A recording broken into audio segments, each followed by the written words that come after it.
Paalala lang sa mga KOJC members at mga DD sheets.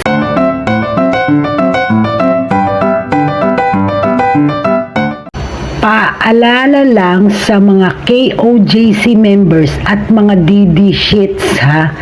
Ang nagsampa po ng kaso labang kay Kibuloy at mga co-accused niya ay mga dating miyembro ng KOJC. Hindi ang Senado, ang kapulisan o ang gobyerno o si BBM. At ang pinatutupad po ng mga kapulisan ngayon sa paghuhuli kay Kibuloy ay korte. Kaya huwag kayong umasta na kayong inape o kayong kinalaban ng gobyerno.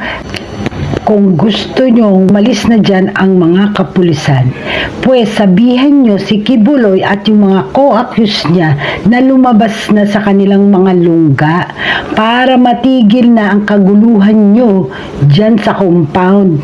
Hanggat hindi lumalabas si Kibuloy, hindi aalis ang mga kapulisan. Pinag-utos ng korte na hulihin sila. Pero kayong mga KOJC member, umahad lang kayo at nag-o-obstruct kayo sa justice. Gawin nyo kuning tama. Hayaan yung hustisya gumalaw.